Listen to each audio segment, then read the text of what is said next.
Good evening. നമുക്ക് third lesson start ചെയ്യാം. ആരെ കുറിച്ചാണ് പഠിക്കേണ്ടതെന്ന് അറിയോ? ലാൽ ബഹദൂർ ശാസ്ത്രി. ലാൽ ബഹദൂർ ശാസ്ത്രി ആരായിരുന്നു അറിയോ നിങ്ങൾക്ക്? ലാൽ ബഹദൂർ ശാസ്ത്രി ആരായിരുന്നു? ഒന്ന് പറഞ്ഞ് രണ്ടുപേരും നോക്കട്ടെ. അൺമ്യൂട്ട് ചെയ്ത് പറഞ്ഞു. നോ കവിയാ? ഒരു ഫ്രീഡം ഫൈറ്റർ ആയിരുന്നു ലാൽ ബഹദൂർ ശാസ്ത്രി. കൂടാതെ എന്തായിരുന്നു? പ്രൈം മിനിസ്റ്റർ ആയിരുന്നു. സെക്കൻഡ് പ്രൈം മിനിസ്റ്റർ നമ്മുടെ ലാൽ ബഹദൂർ ശാസ്ത്രി അല്ലേ? പിന്നെയോ ഗാന്ധിജിയുടെ പാത പിന്തുടർന്ന ഒരു വ്യക്തിയായിരുന്നു അല്ലേ? ഓക്കെ. ഒരു ഫ്രീഡം ഫൈറ്റർ ആയിരുന്നു. സ്വാതന്ത്ര്യ സമരത്തിന് വേണ്ടി പ്രയത്നിച്ച ഒരു വ്യക്തിയായിരുന്നു. പിന്നെയോ പ്രൈം മിനിസ്റ്റർ ആയിരുന്നു അദ്ദേഹം. ജയ് ജവാൻ ജയ് കിസാൻ എന്ന മുദ്രാവാക്യം അദ്ദേഹത്തിൻ്റെതായിരുന്നു. പിന്നെന്താ? ഈ ലാൽ ബഹദൂർ ശാസ്ത്രി എന്നത് അദ്ദേഹത്തിന് വിദ്യാപീഠത്തിൽ നിന്ന് ലഭിച്ച ബാച്ചിലർ ഡിഗ്രിയാണ്. ഇത് ശാസ്ത്രി എന്നത്. ലാൽ ബഹദൂർ ശാസ്ത്രി എന്നത് വിദ്യാപീഠത്തിൽ ലഭിച്ച ബാച്ചിലേഴ്സ് ഡിഗ്രിയെ അതിനാണ് ശാസ്ത്രി എന്ന് പറയുന്നത് കേട്ടോ. ഓക്കെ. പിന്നെ അദ്ദേഹം ജനിച്ചത് ഉത്തർപ്രദേശിലെ വാരാണസിയിൽ നിന്ന് 7 മൈൽ അകലെയുള്ള മുഗൾ സരായിലായിരുന്നു അദ്ദേഹത്തിന്റെ ജനനം. ഇപ്പൊ ലാൽ ബഹദൂർ ശാസ്ത്രി ആരായിരുന്നു എന്ന് മനസ്സിലായില്ലേ? ഓക്കെ. കൂടുതൽ ഇതിലുണ്ട്, നമുക്ക് വായിക്കുമ്പോൾ മനസ്സിലാവും. അപ്പൊ ജസ്റ്റ് ഒന്ന് വായിക്കാം. ഇത് ടെക്സ്റ്റിൽ ശ്രദ്ധിച്ചിരിക്കണേ. ടെക്സ്റ്റ് ഇല്ലാത്തവർക്ക് എന്ത് ചെയ്യും? ലാൽ ബഹദൂർ ശാസ്ത്രി. കുംഭമേളയുടെ കാലം. ഗംഗാ സ്നാനത്തിനായി ലക്ഷക്കണക്കിന് ഭക്തജനങ്ങൾ കൂടിയിരിക്കുന്നു. 3 മാസം പ്രായമുള്ള കുഞ്ഞിനെയും കൊണ്ട് രാംദുലാരി ദേവിയും ആ തിരക്കിലുണ്ട്. വമ്പിച്ച തിരക്കിൽപ്പെട്ട് ആ സ്ത്രീ കാലിടറി നിലത്ത് വീണു. കയ്യിലിരുന്ന കുട്ടി തെറിച്ചുപോയി. എവിടെയാണ് കുട്ടി വീണത്? അവർ ചുറ്റുപാടും അന്വേഷിച്ചു. പക്ഷെ ആ തിരക്കിൽ കുട്ടിയെ കണ്ടെത്താൻ കഴിഞ്ഞില്ല. ദുഃഖത്തിലാണ്ട ആ അമ്മ ഒടുവിൽ പോലീസിൽ പരാതി ബോധിപ്പിച്ചു. ഭാഗ്യമെന്ന് പറയട്ടെ, പിറ്റേ ദിവസം രാംദുലാരി ദേവി തന്റെ കുട്ടിയെ കണ്ടെത്തി. അതേ ഒരു ആട്ടിടയന്റെ വീട്ടിൽ. എവിടെയായിരുന്നു? ഒരു ആട്ടിടയന്റെ വീട്ടിൽ ആ കുട്ടിയെ കണ്ടെത്തി. ആട്ടിടയനും ഭാര്യയും തലേനാൾ എല്ലാവരെയും പോലെ കുംഭമേളയ്ക്ക് പോയതായിരുന്നു. ഭാര്യയുടെ കയ്യിൽ ഒരു കുട്ടയുണ്ടായിരുന്നു. രാംദുലാരി ദേവി കാലിടറി നിലത്ത് വീണപ്പോൾ കുഞ്ഞ് തെറിച്ചു വീണത് ആ കുട്ടയിലേക്കായിപ്പോയി. രാംദുലാരി ദേവി അക്കാര്യം അറിഞ്ഞില്ല. ആട്ടിടയനും ഭാര്യയും കുട്ടയിൽ കുഞ്ഞിനെ കണ്ടപ്പോൾ അത്ഭുതപ്പെട്ടു. സാക്ഷാൽ ഗംഗാ മാതാവ് തങ്ങൾക്ക് സമ്മാനിച്ച കുഞ്ഞായിരിക്കും ഇത് എന്ന് ആലോചിച്ചുകൊണ്ടാണ് അവർ സന്തോഷിച്ചത്. പിറ്റേ ദിവസം പോലീസുകാരോടൊപ്പം രാംദുലാരി ദേവി ആട്ടിടയന്റെ വീട്ടിൽ വന്നു. കുഞ്ഞിനെ കണ്ടു. വീണ്ടെടുത്തു കൊണ്ടുപോയി. ആ അമ്മയുടെ സന്തോഷം അപ്പോൾ എത്രയായിരിക്കും? ആട്ടിടയനും ഇടയത്തിക്കുമുണ്ടായ മോഹഭംഗം ഒന്ന് ആലോചിച്ചു നോക്കൂ. കുംഭമേളക്കാലത്ത് അങ്ങനെ ഒരു ദരിദ്ര സ്ത്രീയുടെ കയ്യിൽ നിന്നും ആട്ടിടയ സ്ത്രീയുടെ കുട്ടയിലേക്ക് തെറിച്ചു വീണ് പിറ്റേ ദിവസം വീണ്ടെടുക്കപ്പെട്ട കുഞ്ഞാണ് പിന്നീട് ഇന്ത്യയുടെ പ്രധാനമന്ത്രിയായി തീർന്ന ലാൽ ബഹദൂർ ശാസ്ത്രി. ദരിദ്രനായി പിറന്നു, ദരിദ്രനായി മരിച്ചു. ഈ ജീവിതത്തിനിടയിൽ അദ്ദേഹം ഉത്തർപ്രദേശിൽ മന്ത്രിയായിരുന്നിട്ടുണ്ട്. കേന്ദ്രത്തിൽ റെയിൽവേ മന്ത്രിയായിരുന്നിട്ടുണ്ട്. പിന്നീട് ഇന്ത്യയുടെ പ്രധാനമന്ത്രി സ്ഥാനവും അലങ്കരിച്ചു. പക്ഷേ കേട്ടാൽ ആർക്കും അതിശയം തോന്നും. മരിക്കുമ്പോൾ ലാൽ ബഹദൂർ ശാസ്ത്രിക്ക് സ്വന്തമായ ഒരു വീട് പോലും ഉണ്ടായിരുന്നില്ല. ഗാന്ധിജിയെ പോലെ ഉത്തമ ജനസേവകന്റെ ഒരു മാതൃകയായിരുന്നു അദ്ദേഹം. ഇന്ത്യയും പാകിസ്ഥാനും തമ്മിലുണ്ടായിരുന്ന തർക്കങ്ങൾ പഠിച്ച് ഇരു രാജ്യങ്ങളും തമ്മിൽ ശാശ്വത സമാധാനം ഉണ്ടാക്കുന്നതിനുള്ള ചർച്ചകളെല്ലാം റഷ്യയിലെ താഷ്കെൻഡിൽ വെച്ച് പൂർത്തിയാക്കിയ ശേഷം തന്റെ ജീവിതത്തിലെ പരമാനന്ദഭരിതമായ ഒരു മുഹൂർത്തത്തിലാണ് ഈ ശാസ്ത്രി ഹൃദയാഘാതം മൂലം അന്തരിച്ചത്. പിറ്റേ ദിവസം മടങ്ങാൻ ഉദ്ദേശിച്ച അദ്ദേഹം അന്ന് രാത്രി 1:30 മണിക്കാണ് അന്തരിച്ചത്. ഭാരതീയ സംസ്കാരത്തിന്റെ കറകളഞ്ഞ ഒരു ദൃഷ്ടാന്തമായി ചരിത്രത്തിൽ സ്ഥാനം പിടിച്ച ഈ മഹാനുഭാവൻ ഗാന്ധിജിയുടെ ജന്മദിനമായ ഒക്ടോബർ 2-ാം തീയതിയാണ് പിറന്നത്. 1904 ഒക്ടോബർ 2-ാം തീയതി. അച്ഛൻ ശാരദാ പ്രസാദ്, അമ്മ രാംദുലാരി ദേവി. ലാൽ ബഹദൂറിന് 1.5 വയസ്സായപ്പോൾ അച്ഛൻ മരിച്ചു. പിന്നീട് 10 വയസ്സാകും വരെ അമ്മയുടെ അച്ഛനായ ഹസാരിലാലിന്റെ വീട്ടിലാണ് താമസിച്ചത്. അതിനുശേഷം അമ്മാവന്റെ കൂടെ താമസിച്ച് കാശിയിൽ ഹരിശ്ചന്ദ്ര വിദ്യാലയത്തിൽ ഹൈസ്കൂൾ വിദ്യാഭ്യാസം നടത്തി. പഠിക്കാൻ അത്രയ്ക്കൊന്നും മിടുക്കനായിരുന്നില്ലെങ്കിലും സ്വഭാവ വിശേഷം കൊണ്ട് ലാൽ ബഹദൂർ അധ്യാപകരുടെ ഇഷ്ടത്തിന് പാത്രമായി. എല്ലാം അറിയാൻ ആ കുട്ടിക്ക് മോഹം ഉണ്ടായിരുന്നു. ആകയാൽ കയ്യിൽ കിട്ടിയ പുസ്തകങ്ങളെല്ലാം വായിക്കുക ഒരു പതിവാക്കി മാറ്റി. 1921 ലാൽ ബഹദൂറിന് 16 വയസ്സായി കഴിഞ്ഞിരുന്നു. ഇന്ത്യൻ സ്വാതന്ത്ര്യ സമര നിസ്സഹകരണ പ്രസ്ഥാനത്തിലൂടെ ശക്തി ആർജിക്കുന്ന കാലം. ഇതിനിടയിൽ ആ ബാലൻ ഗാന്ധിജിയെയും ബാലഗംഗാധര തിലകനെയും നേരിട്ട് കണ്ട് പരിചയപ്പെട്ടിരുന്നു. അവരുടെയും മറ്റു നേതാക്കന്മാരുടെയും പ്രസംഗങ്ങൾ കേട്ട് അവന്റെ സ്വരാജ്യ അഭിമാനം സടകുടഞ്ഞെഴുന്നേറ്റു. ജീവിതം രാജ്യത്തിനു വേണ്ടി സമർപ്പിക്കുവാൻ അവർ തീരുമാനിച്ചു. അങ്ങനെ നിസ്സഹകരണ പ്രസ്ഥാനത്തിൽ ചേർന്ന് അറസ്റ്റ് വരിക്കപ്പെട്ടു. ശ്രേയയും പോയി. ഇതൊന്ന് വായിക്കാം, തയ്ച്ചു. ഓക്കെ. തന്മൂലം ഹൈസ്കൂൾ വിദ്യാഭ്യാസം പൂർത്തിയായില്ല. എങ്കിലും അറിവ് സമ്പാദിക്കാനുള്ള അതിയായ ആഗ്രഹം അദ്ദേഹത്തെ കാശി വിദ്യാപീഠത്തിൽ ചേരുന്നതിന് പ്രേരിപ്പിച്ചു. തത്വശാസ്ത്രം ഐച്ഛിക വിഷയമായി എടുത്ത് ആ സ്ഥാപനത്തിൽ നിന്ന് അദ്ദേഹം നേടിയ ബിരുദമാണ് ശാസ്ത്രി എന്നത്. അതിനുശേഷമാണ് അദ്ദേഹം ലാൽ ബഹദൂർ ശാസ്ത്രി എന്ന പരക്കെ അറിയപ്പെടാൻ തുടങ്ങിയത്. ഒരു ചർക്കയും കുറെ നൂലും മാത്രം സ്ത്രീധനമായി വാങ്ങിച്ചുകൊണ്ട് ശാസ്ത്രി 1927 ലളിതാദേവിയെ വിവാഹം ചെയ്തു. എന്റെ രാഷ്ട്രീയ ജീവിതം രൂപപ്പെടുത്തിയത് മഹാത്മാഗാന്ധിയുടെ ഉപദേശങ്ങളാണ്. അദ്ദേഹത്തിന്റെ ജീവിത മാർഗം എന്നെ ഒട്ടധികം ആകർഷിച്ചു എന്ന് ശാസ്ത്രി പിന്നീട് പറഞ്ഞിട്ടുണ്ട്. ഉത്തമനായ ഒരു ഗുരുവിന്റെ ഉത്തമനായ ശിഷ്യൻ. തന്റെ അന്ത്യനിമിഷം വരെ ലാൽ ബഹദൂർ ശാസ്ത്രി മഹാത്മജിയുടെ മാർഗത്തിൽ സഞ്ചരിക്കുകയും ഒരു ജനസേവകന്റെ മാതൃക സൃഷ്ടിക്കുകയും ചെയ്തു. ശാസ്ത്രി പ്രധാനമന്ത്രി ആയിരുന്നപ്പോൾ അദ്ദേഹത്തിന്റെ വസതി ഒരു സത്രം പോലെയാണെന്ന് ചിലർ ആക്ഷേപിച്ചിട്ടുണ്ട്. കാരണം എന്താണെന്നല്ലേ? കീറിപ്പൊളിഞ്ഞ വസ്ത്രങ്ങൾ ധരിച്ച് അവശന്മാരും ആർത്തന്മാരുമായ ദരിദ്രനാരായണന്മാർ സ്വച്ഛന്തം ആ വസതിയിൽ വരികയും പോവുകയും ചെയ്തുകൊണ്ടിരുന്നു. തങ്ങളുടെ കഷ്ടപ്പാടുകൾ പ്രധാനമന്ത്രിയെ പറഞ്ഞു കേൾപ്പിക്കാൻ, പട്ടിണി പാവങ്ങളായ അവരുടെ പരാതികൾ നേരിട്ട് കേൾക്കുവാനും കഴിയുന്നത്ര അവരെ സാന്ത്വനപ്പെടുത്തുവാനുമാണ് ആ മഹാനുഭാവൻ എന്നും ആഗ്രഹിച്ചത്. ഓക്കെ, മനസ്സിലായോ? അപ്പൊ ലാൽ ബഹദൂർ ശാസ്ത്രിയെ പറ്റി ഞാൻ വായിച്ചത്. നിങ്ങക്ക് മനസ്സിലായില്ലേ അദ്ദേഹത്തെ വായിച്ചപ്പോ? അപ്പൊ 2 കുട്ടികളെയും കൊണ്ട് എങ്ങനെയാ ക്ലാസ് എടുക്കുക അല്ലെ?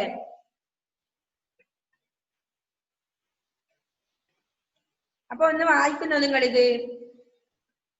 നമുക്ക് ഏതായാലും ഇത് വിശദീകരിക്കണ്ട ഇപ്പൊ അല്ലെ? ഒന്നുകൂടി ക്ലാസ് എടുക്കേണ്ടി വരും. എന്നാ ആൻമരിയ എന്നാ വായിച്ചോ. ആൻമരിയ.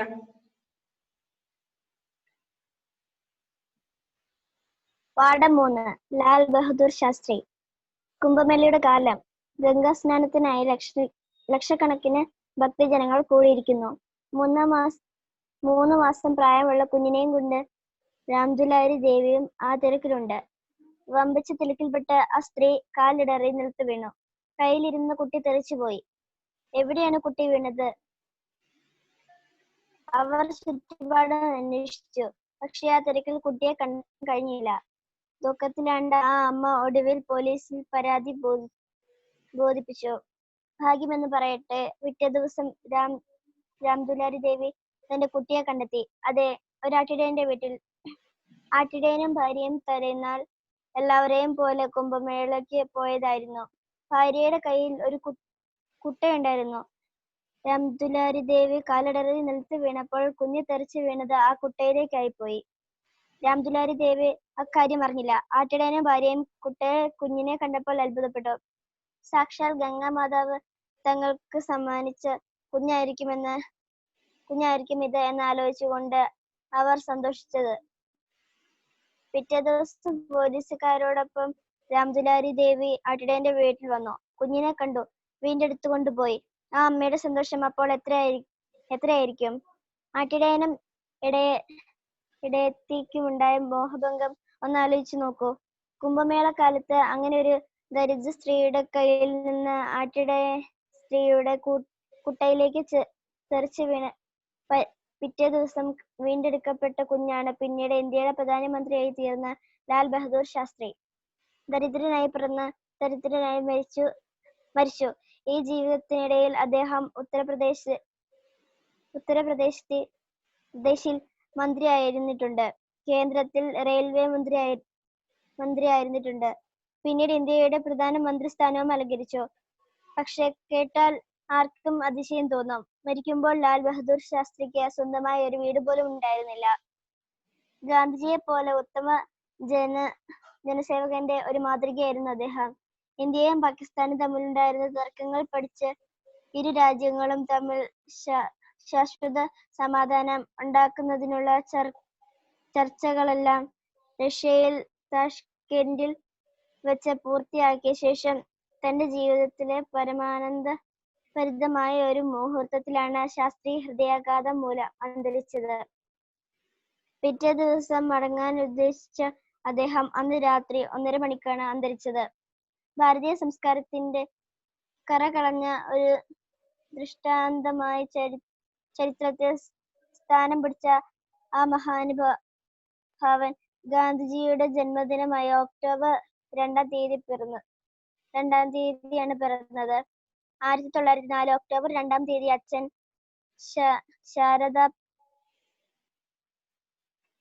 ശാരദ പ്രസാദ്, അമ്മ രാംദുലാരി ദേവി. ലാൽ ബഹദൂറിന് 1.5 വയസ്സായപ്പോൾ അച്ഛൻ മരിച്ചു. പിന്നീട് 10 വയസ്സാകും വരെ അമ്മയുടെ അച്ഛനായ ഹസാരി ലാലിന്റെ വീട്ടിലാണ് താമസിച്ചത്. അതിനുശേഷം അമ്മാവിന്റെ കൂടെ താമസിച്ച കാശിയിൽ ഹരിശ്ചന്ദ്ര വിദ്യാലയത്തിൽ ഹൈസ്കൂൾ വിദ്യാഭ്യാസം നടത്തി. പഠിക്കാൻ അത്രയ്ക്കൊന്നും മിടുക്കനായിരുന്നില്ലെങ്കിലും സ്വഭാവവിശേഷം കൊണ്ട് ലാൽ ബഹദൂർ അധ്യാപകരുടെ ഇഷ്ടത്തിന് പാത്രമായി. എല്ലാം അറിയാൻ ആ കുട്ടിക്ക് മോഹമുണ്ടായിരുന്നു. ആകയാൽ കയ്യിൽ കിട്ടിയ പുസ്തകങ്ങളെല്ലാം വായിക്കുക ഒരു പതിവാക്കി മാറ്റി. 1921 ലാൽ ബഹദൂറിന് 16 വയസ്സായി കഴിഞ്ഞിരുന്നു. ഇന്ത്യയിൽ സ്വാതന്ത്ര്യ സമരം നിസ്സഹകരണ പ്രസ്ഥാനത്തിലൂടെ ശക്തി ആർജിക്കുന്ന കാലം. ഇതിനിടയിൽ ആ ബാലൻ ഗാന്ധിജിയെയും ബാലഗംഗാധര തിലകനെയും നേരിട്ട് കണ്ട് പരിചയപ്പെട്ടിരുന്നു. അവരുടെയും മറ്റ് നേതാക്കന്മാരുടെയും പ്രസംഗങ്ങൾ കേട്ട് അവന്റെ സ്വരാജ്യാഭിമാനം സടകുടഞ്ഞെഴുന്നേറ്റു. ജീവിതം രാജ്യത്തിന് വേണ്ടി സമർപ്പിക്കുവാൻ അവർ തീരുമാനിച്ചു. അങ്ങനെ നിസ്സഹകരണ പ്രസ്ഥാനത്തിൽ ചേർന്ന് അറസ്റ്റ് വരിച്ചു. തന്മൂലം ഹൈസ്കൂൾ വിദ്യാഭ്യാസം പൂർത്തിയായില്ല. എങ്കിലും അറിവ് സമ്പാദിക്കാനുള്ള അതിയായ ആഗ്രഹം അദ്ദേഹത്തെ കാശി വിദ്യാപീഠത്തിൽ ചേരുന്നതിന് പ്രേരിപ്പിച്ചു.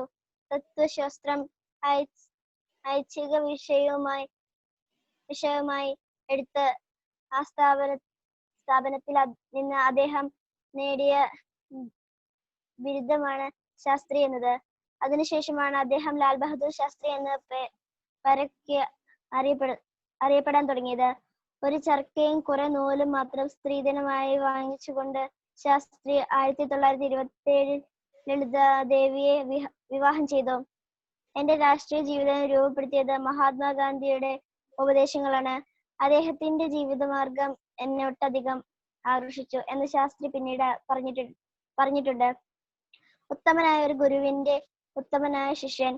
തന്റെ അന്ത്യനിമിഷം വരെ ലാൽ ബഹദൂർ ശാസ്ത്രി മഹാത്മാജിയുടെ മാർഗത്തിൽ സഞ്ചരിക്കുകയും ഒരു ജനസേവകന്റെ മാതൃക സൃഷ്ടിക്കുകയും ചെയ്തു. ശാസ്ത്രി പ്രധാനമന്ത്രി ആയിരുന്നപ്പോൾ അദ്ദേഹത്തിന്റെ വസതി ഒരു സത്രം പോലെയാണെന്ന് ചിലർ ആക്ഷേപിച്ചിട്ടുണ്ട്. കാരണം എന്താണെന്നല്ലേ? കീറിപ്പൊളിഞ്ഞ വസ്ത്രങ്ങൾ ധരിച്ച് അവശന്മാരും ആർത്തന്മാരുമായ ദരിദ്രനാരായണന്മാർ സ്വച്ഛന്തം ആ വസതിയിൽ വരികയും പോവുകയും ചെയ്തുകൊണ്ടിരുന്നു. തങ്ങളുടെ കഷ്ടപ്പാടുകൾ പ്രധാനമന്ത്രിയെ പറഞ്ഞു കേൾപ്പിക്കാൻ പട്ടിണി പാവങ്ങളായ അവരുടെ പരാതികൾ നേരിട്ട് കേൾക്കുവാനും കഴിയുന്നത്ര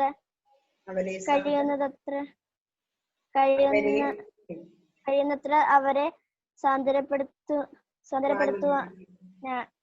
സാന്ത്വനപ്പെടുത്തുവാനുമാണ് ആ മഹാനുഭാവൻ എന്നും ആഗ്രഹിച്ചത്. ഓക്കെ, അപ്പൊ ലാൽ ബഹദൂർ ശാസ്ത്രിനെ പറ്റി നിങ്ങൾക്ക് മനസ്സിലായോ?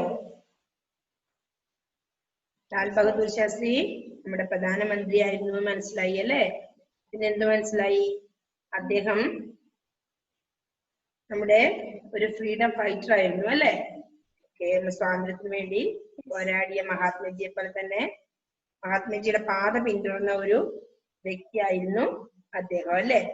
ഓക്കെ, അപ്പൊ അദ്ദേഹത്തിന്റെ ഒരു കഥയാണ് പറഞ്ഞല്ലേ, കുംഭമേളയുടെ കാലത്ത് സംഭവിച്ചൊരു കുഞ്ഞിന്റെ കഥയെ പറഞ്ഞിട്ട് അതാണ് ലാൽ ബഹദൂർ ശാസ്ത്രി എന്നാണ് പറഞ്ഞത് അല്ലെ?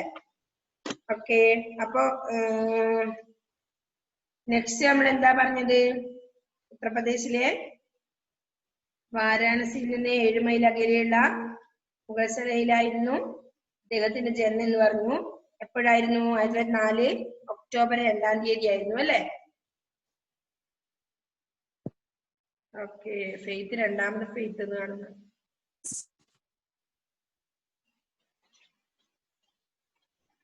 ഓക്കെ, അപ്പൊ നമ്മൾ ഇനി ഇത് എടുത്താൽ തുടങ്ങിയാലോ?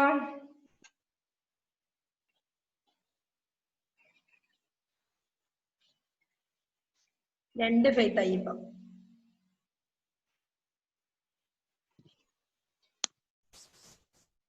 ഫെയ്ത്ത് ഡബിൾ ആയി. ആ ശരി, ഒന്നുമില്ല. ഓക്കെ, അപ്പൊ കുംഭമേളയുടെ കാലം. കുംഭമേള പറഞ്ഞാൽ എന്താണെന്ന് അറിയോ? 12 വർഷത്തിലൊരിക്കൽ പ്രയാഗയിൽ നടത്തുന്ന മഹോത്സവമാണ് എന്ത്? കുംഭമേള അല്ലെ? കുംഭമേളയുടെ കാലത്തായിരുന്നു ഇത് നടന്നത് അല്ലെ? എന്താ? ഗംഗാ സ്നാനത്തിനായി ലക്ഷക്കണക്കിന് ഭക്തജനങ്ങൾ കൂടിയിരിക്കുന്നു. ഗംഗാ സ്നാനം, ഗംഗ എന്ന് പറഞ്ഞാൽ എന്താണെന്ന് ഇതിൽ കൊടുത്തിട്ടുണ്ട് പുറകിൽ. കണ്ടോ നിങ്ങള്?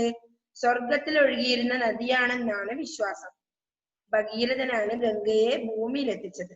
ഗംഗയിൽ കുളിക്കുന്നത് പുണ്യമായി കരുതുന്നു അല്ലെ? അപ്പൊ ഗംഗയെ പറ്റി മനസ്സിലായല്ലോ. കുംഭമേളയുടെ കാലത്ത് 12 വർഷത്തിലൊരിക്കൽ നടക്കുന്ന, 12 വർഷത്തിലൊരിക്കൽ എവിടെ നടക്കുന്ന? പ്രയാഗയിൽ നടത്തുന്ന മഹോത്സവമാണ് കുംഭമേള അല്ലെ? കുംഭമേള. അപ്പൊ കുംഭമേളയുടെ കാലത്ത് ഗംഗാ സ്നാനത്തിനായി ലക്ഷക്കണക്കിന് ഭക്തജനങ്ങൾ കൂടിയിരിക്കുന്നുണ്ടായിരുന്നു അല്ലെ? ആ സമയത്ത് 3 മാസം പ്രായമുള്ള കുഞ്ഞിനെയും കൊണ്ട് രാംദുലാരി ദേവി. രാംദുലാരി ദേവി ആരായിരുന്നു? ലാൽ ബഹദൂർ ശാസ്ത്രിയുടെ അമ്മയാണ് അല്ലെ? ആ തിരക്കിലുണ്ട്. അപ്പൊ തിരക്കുള്ളൊരു സമയമാണ് കുംഭമേളക്ക് അല്ലെ? ഒരുപാട് ഭക്തരുണ്ടാവും. അപ്പൊ ആ തിരക്കില് രാംദുലാരി ദേവിയും ഉണ്ടായിരുന്നു. വമ്പിച്ച തിരക്കിൽപ്പെട്ട ആ സ്ത്രീ കാലിടറി നിലത്ത് വീണു. കയ്യിലിരുന്ന കുട്ടി തെറിച്ചുപോയി. അത്രയും തിരക്കായിരിക്കും അല്ലെ? അതുകൊണ്ടായിരിക്കുമല്ലോ തെറിച്ചുപോയ കുഞ്ഞിനെ നമ്മള് വേഗം കാണാതിരുന്നത്. അപ്പോ കുട്ടി എന്ത് ചെയ്തു? തെറിച്ചുപോയി. വീണ സമയത്ത് കുട്ടി തെറിച്ചുപോയി. എവിടെയാണ് കുട്ടി വീണത്? അവർ ചുറ്റുപാടും അന്വേഷിച്ചു. പക്ഷേ ആ തിരക്കിൽ കുട്ടിയെ കണ്ടെത്താൻ കഴിയില്ല. എന്തുകൊണ്ടാണ് കണ്ടെത്താൻ പറ്റാഞ്ഞ്? കൊട്ടയിലായി പോയതുകൊണ്ടാണ് അല്ലെ? അപ്പൊ ദുഃഖത്തിലുണ്ട ആ അമ്മ ഒടുവിൽ പോലീസിൽ പരാതി ബോധിപ്പിച്ചു. ഭാഗ്യം എന്ന് പറയട്ടെ, പിറ്റേ ദിവസം രാംദുലാരി ദേവി തന്റെ കുട്ടിയെ കണ്ടെത്തി. അതെവിടെയാ കണ്ടെത്തിയത്? ഒരാട്ടിടയന്റെ വീട്ടിലായിരുന്നു കണ്ടെത്തിയത് അല്ലെ? ഈ കുട്ടി, ആ കുട്ടിയാണ് ആര്? ലാൽ ബഹദൂർ ശാസ്ത്രി അല്ലെ? അപ്പോ ഒരാട്ടിടയന്റെ വീട്ടിലായിരുന്നു കുട്ടിയെ കണ്ടെത്തിയത് അല്ലെ? ഫസ്റ്റ് പാരഗ്രാഫ് മനസ്സിലായില്ലേ? കുംഭമേളയുടെ കാലം, ഗംഗാ സ്നാനത്തിനായി ലക്ഷക്കണക്കിന് ഭക്തജനങ്ങൾ കൂടിയിരുന്നു. 3 മാസം പ്രായമുള്ള കുഞ്ഞിനെയും കൊണ്ട് രാംദുലാരി ദേവിയും ആ തിരക്കിലുണ്ട്. വമ്പിച്ച തിരക്കപ്പെട്ട് സ്ത്രീ കാലിടർ നിലത്ത് വീണ സമയത്ത് എന്ത് ചെയ്തു? കയ്യിലിരുന്ന കുട്ടി തെറിച്ചു പോയി അല്ലെ? ആൺമേലിയ ശ്രക്കായെന്ന് തോന്നുന്നു. എവിടെയാണ് കുട്ടി വീണത്? അവർ ചുറ്റുപാടും അന്വേഷിച്ചു. പക്ഷെ കുട്ടിയെ കണ്ടെത്താൻ തിരക്കായതുകൊണ്ട് എന്ത് ചെയ്തു? കുട്ടിയെ കണ്ടെത്താൻ സാധിച്ചില്ല. ആ സ്ത്രീ എന്ത് ചെയ്തു? അമ്മ എന്തായാലും ദുഃഖത്തിലാഴൂലേ അല്ലെ കുട്ടിയെ കാണാതിരുന്നാല്? അപ്പൊ ആ സ്ത്രീ പോലീസിൽ പരാതിപ്പെട്ടു. ഭാഗ്യം എന്ന് പറയട്ടെ, ഭാഗ്യത്തിന് എന്ത് ചെയ്തു? പിറ്റേ ദിവസം രാംദുലാരി ദേവി തന്റെ കുട്ടിയെ കണ്ടെത്തി. എവിടെയായിരുന്നു കുട്ടി കണ്ടെത്തിയത്? ഒരാട്ടിടയന്റെ ഭവനത്തിലായിരുന്നു കുട്ടി ഉണ്ടായിരുന്നത് അല്ലെ? അപ്പോ അദ്ദേഹത്തിന് ആട്ടിടയന്റെ കാര്യം പറയാണ്. ആട്ടിടയനും ഭാര്യയും തലേനാൾ എല്ലാവരെയും പോലെ കുംഭമേളക്ക് പോയതായിരുന്നു. ഭാര്യയുടെ കയ്യിൽ ഒരു കുട്ടയുണ്ടായിരുന്നു. കൊട്ട അറിയില്ലേ? കുട്ട എന്ന് പറയില്ലേ ഇതിനെ? രാംദുലാരി ദേവി കാലിടറി നിലത്ത് വീണപ്പോൾ കുഞ്ഞ് തെറിച്ചു വീണത് ആ കുട്ടയിലേക്കായിരുന്നു. രാംദുലാരി ദേവി അക്കാര്യം അറിഞ്ഞില്ല. അപ്പൊ അന്നേരം തിരക്കിലായതുകൊണ്ട് അമ്മ, അതായത് ശാസ്ത്രിയിലെ അമ്മ അത് അറിഞ്ഞില്ല. ആട്ടിടയനും ഭാര്യ എന്തു വിചാരിച്ചു? കുട്ടയിൽ കുഞ്ഞിനെ കണ്ടപ്പോൾ അത്ഭുതപ്പെട്ടു. സാക്ഷാൽ ഗംഗാ മാതാവ് തങ്ങൾക്ക് സമ്മാനിച്ച കുഞ്ഞായിരിക്കും എന്ന് ആലോചിച്ചുകൊണ്ടാണ് അവർ സന്തോഷിച്ചത്. അപ്പൊ നമുക്ക് കിട്ടിയ ഈ കുഞ്ഞ് ഗംഗാദേവി നമുക്ക് തന്നെയായിരിക്കും എന്ന് അവർ വിശ്വസിച്ചു അല്ലെ. അങ്ങനെ ആ കുഞ്ഞിനെ കൂടെ അവരുടെ വീട്ടിലേക്ക് പോയി. പിറ്റേ ദിവസം പോലീസുകാരോടൊപ്പം രാംദുലാരി ദേവി ആട്ടിടയന്റെ വീട്ടിൽ വന്നു അല്ലെ. പോലീസ് പരാതിപ്പെട്ടതുകൊണ്ട് കുഞ്ഞ് എവിടെയാണെന്ന് കണ്ടെത്തി. അപ്പൊ അവിടെ എത്തി കുഞ്ഞിനെയും കണ്ട് വീണ്ടെടുത്ത് കൊണ്ടുപോയി. ആ അമ്മയുടെ സന്തോഷം അപ്പോൾ എത്രയായിരിക്കും അല്ലെ. നഷ്ടപ്പെട്ടു പോയ കുഞ്ഞിനെ തിരിച്ചു കിട്ടിയാലുള്ള ഒരു സന്തോഷം പ്രത്യേകിച്ച് പറഞ്ഞറിയിക്കേണ്ടല്ലോ അല്ലെ. പക്ഷെ അതോടൊപ്പം ആട്ടിടയനും ഇടയത്തിക്കും ഉണ്ടായ മോഹഭംഗം ഒന്നാലോചിച്ചു. കുഞ്ഞിനെ കിട്ടിയ കുഞ്ഞി നഷ്ടപ്പെടുമ്പോഴുള്ള അവസ്ഥ അവർക്കും ഉണ്ടായി അല്ലെ. കുംഭമേളക്കാലത്ത് അങ്ങനെ ഒരു ദരിദ്ര സ്ത്രീയുടെ കയ്യിൽ നിന്നും ആട്ടിടയ സ്ത്രീയുടെ കുട്ടയിലേക്ക് തെറിച്ചു വീണ് പിറ്റേ ദിവസം വീണ്ടെടുക്കപ്പെട്ട കുഞ്ഞാണ് ആര്? പിന്നീട് ഇന്ത്യയുടെ പ്രധാനമന്ത്രിയായിത്തീർന്ന ലാൽ ബഹദൂർ ശാസ്ത്രി അല്ലെ. ഇങ്ങനൊരു പാസ്റ്റ് അദ്ദേഹത്തിന് ഉണ്ടായിരുന്നു അല്ലെ.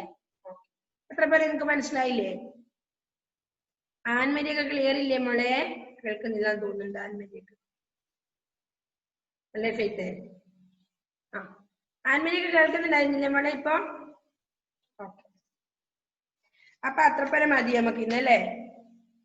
ഇപ്പൊ ഇടം വരെ. പിന്നീട് ഇന്ത്യയുടെ പ്രധാനമന്ത്രിയായിത്തീർന്ന ലാൽ ബഹദൂർ ശാസ്ത്രി.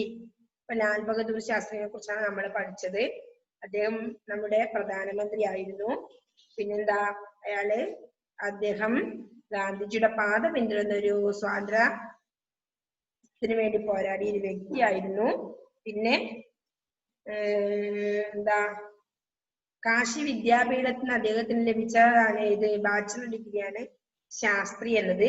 അത് അദ്ദേഹത്തിന്റെ പേരിനോട് കൂടി പിന്നീട് ചേർക്കപ്പെട്ടു അല്ലെ.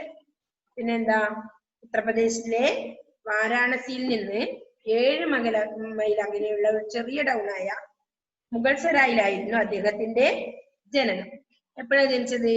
1904 ഒക്ടോബർ 2-ാം തീയതിയാണ് ജനിച്ചത് അല്ലെ. അച്ഛന്റെ പേരെന്തായിരുന്നു? ശാരദാ പ്രസാദ്. അമ്മയുടെ പേരോ? രാംദുലാരി ദേവി. ആ പുസ്തകം ഉണ്ടോ മോനെ? സ്ക്രീൻ ഷെയർ ചെയ്താ കിട്ടൂലേ? ഇനിയിപ്പൊ സ്ക്രീൻ ഷെയർ ചെയ്യണോ ഞാൻ?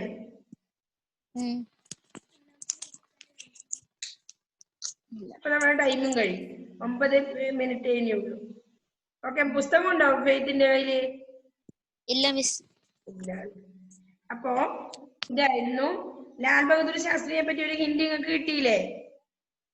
ഇല്ല മിസ്, എന്റെ കയ്യിലുണ്ട് ബുക്ക്. ഒന്ന് വായിക്കേ. ലാൽ ബഹദൂർ അത്രേ ഉള്ളൂ സമയം. ഗ്രേസ് എടുത്തു വന്ന് എനിക്ക് അറിഞ്ഞില്ലായിരുന്നു. ഗ്രേസ് എടുത്തു 10 മിനിറ്റേ ഉള്ളൂ. എത്രാമത്തെ ലെസനാ മിസ്? മൂന്നാമത്തെയാ? 3 ലാൽ ബഹദൂർ ശാസ്ത്രി, പേജ് നമ്പർ 12. പാഠം 3 ലാൽ ബഹദൂർ ശാസ്ത്രി. കുംഭമേളയുടെ കാലം. ഗംഗാസ്നാനത്തിനായി ലക്ഷക്കണക്കിന് ഭക്തജനങ്ങൾ കൂടിയിരിക്കുന്നു. 3 മാസം പ്രായമുള്ള കുഞ്ഞിനെയും കൊണ്ട് രാംദുലാരി ദേവിയും ആ തിരക്കിലുണ്ട്. വമ്പിച്ച തിരക്കിൽപ്പെട്ട് ആ സ്ത്രീ കാലടറി നിലത്തു വീണു. കയ്യിലിരുന്ന കുട്ടി തെറിച്ചു പോയി. എവിടെയാണ് കുട്ടി വീണത്? അവർ ചുറ്റുപാടും അന്വേഷിച്ചു. പക്ഷെ ആ തിരക്കിൽ കുട്ടിയെ കണ്ടെത്താൻ കഴിഞ്ഞില്ല. ദുഃഖത്തിലാണ്ട ആ അമ്മ ഒടുവിൽ പോലീസിൽ പരാതി ബോധിപ്പിച്ചു. ഭാഗ്യമെന്ന് പറയട്ടെ, പിറ്റേ ദിവസം രാംദുലാരി ദേവി തന്റെ കുട്ടിയെ കണ്ടെത്തി. അതേ ഒരാട്ടിടയന്റെ വീട്ടിൽ. ആട്ടിടയനും ഭാര്യയും തലേനാൾ എല്ലാവരെയും പോലെ കുംഭമേളയ്ക്ക് പോയതായിരുന്നു. ഭാര്യയുടെ കയ്യിൽ ഒരു കുട്ടയുണ്ടായിരുന്നു. രാംദുലാരി ദേവി കാലിടറി നിലത്തു വീണപ്പോൾ കുഞ്ഞ് തെറിച്ച് വീണത് ആ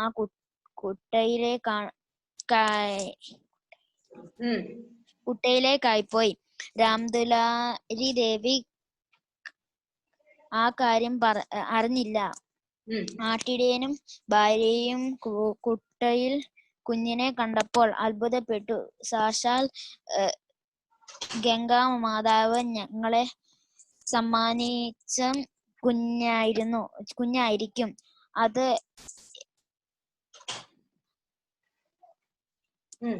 എന്നാലോചിച്ചു കൊണ്ടാണ് അവർ സന്തോഷിച്ചത്.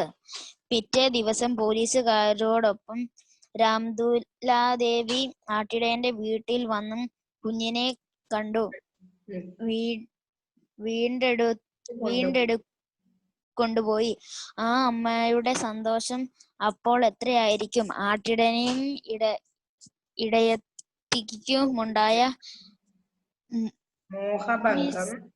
മോഹഭംഗം ഒന്ന് ആലോചിച്ചു നോക്കൂ. കുംഭമേളക്കാലത്ത് അങ്ങനെ ഒരു ദരിദ്ര സ്ത്രീയുടെ കയ്യിൽ നിന്ന് ആട്ടിടയ സ്ത്രീയുടെ കുടിലിലേക്ക് തെറിച്ചു വീണ് പിറ്റേ ദിവസം വീണ്ടെടുക്കപ്പെട്ട കുഞ്ഞാണ് പിന്നെ ഇന്ത്യയുടെ പ്രധാനമന്ത്രിയായിരുന്ന ലാൽ ബഹദൂർ ശാസ്ത്രി. അത്ര എടുത്തുള്ളൂ മിസ്. അത്രേ എടുത്തുള്ളൂ.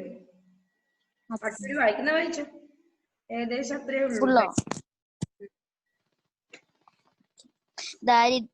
ദരിദ്രനായി പിറന്നു, ദരിദ്രനായി മരിച്ചു. ഈ ജീവിതത്തിനിടയിൽ അദ്ദേഹം ഉത്തർപ്രദേശിൽ മന്ത്രിയായിരുന്നിട്ടുണ്ട്. കേന്ദ്രത്തിൽ റെയിൽവേ മന്ത്രിയായിരുന്നിട്ടുണ്ട്. പിന്നീട് ഇന്ത്യയുടെ പ്രധാനമന്ത്രി സ്ഥാനവും അലങ്കരിച്ച്. പക്ഷേ കേട്ടാൽ ആർക്കും അതിശയം തോന്നും. മരിക്കുമ്പോൾ ലാൽ ബഹദൂർ ശാസ്ത്രിക്ക് സ്വന്തമായി ഒരു വീട് പോലും ഉണ്ടായിരുന്നില്ല. ഗാന്ധിജിയെ പോലെ ഉത്തമ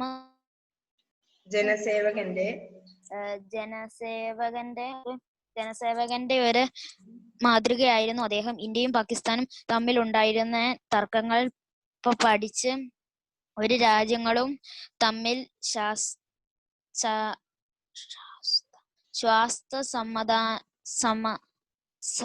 സമാധാനം ഉണ്ടാകുന്നതിനുള്ള ചർച്ചകളെല്ലാം റഷ്യയിലെ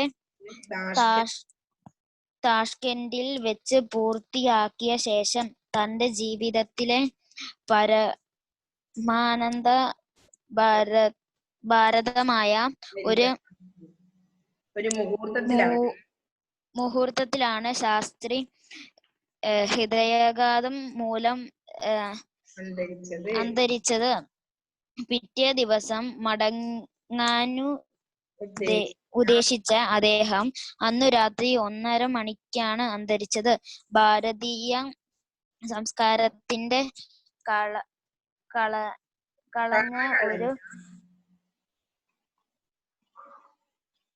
കറകളഞ്ഞ ഒരു ദൃഷ്ടാന്തമായി ദൃഷ്ടമായ ചരിത്രത്തിൽ സ്ഥാനം പിടിച്ച ഈ മഹാനുഭവം ഗാന്ധിജിയുടെ ജന്മദിനമായ ഒക്ടോബർ 2-ാം തീയതിയാണ് പിറന്നത്. 1904 ഒക്ടോബർ 2-ാം തീയതി അച്ഛൻ ശാരദാ പ്രസാദ്, അമ്മ രാംദുലാരി ദേവി ലാൽ ബഹദൂറിന്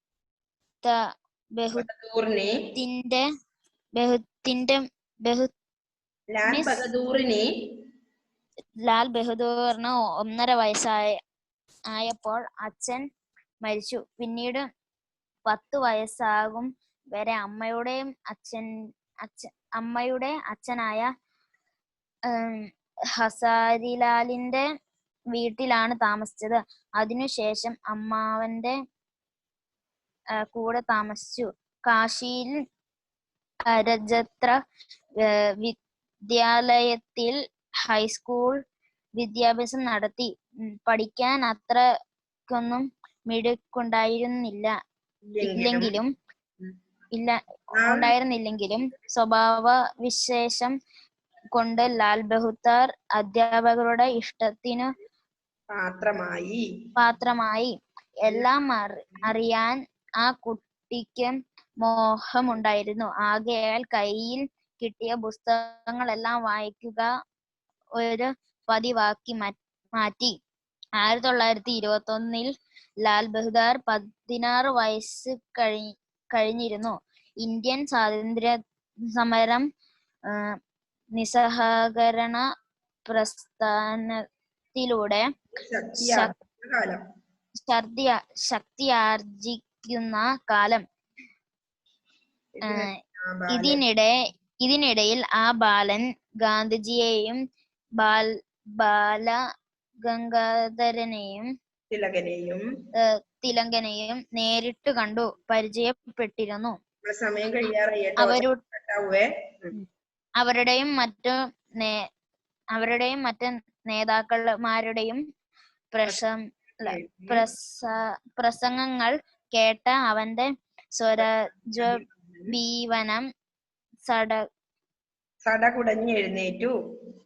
സടകുടഞ്ഞെഴുന്നേറ്റു. ജീവിതം രാജ്യത്തിനു വേണ്ടി സമർപ്പിക്കുവാൻ അവർ തീരുമാനിച്ചു.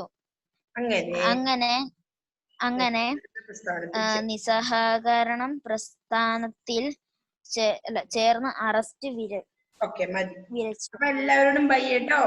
മതി, 1 മിനിറ്റേ ഉള്ളൂ, നമുക്ക് ഇപ്പൊ കട്ടാവും. ബൈ. Okay, bye. മിസ്, എന്റെ ഈ ബുക്കുള്ള കാര്യം എനിക്ക് അറിഞ്ഞുകൂടായിരുന്നു. ഇപ്പം കുഞ്ഞാറ്റയെ പറയുന്നേ. കുഞ്ഞാറ്റയെ പറയുന്ന മലയാളത്തിന്റെ ടെക്സ്റ്റ് ബുക്കുള്ള കാര്യം. ഇത്രയും ദിവസമായിട്ട് വരാനായി ആത്മജിയ, ഇപ്പോഴാണ് കണ്ടത് ബുക്ക് അവിടെ ഉണ്ടെന്ന്. Bye, see you in the next class. Okay, bye. Bye. Yeah.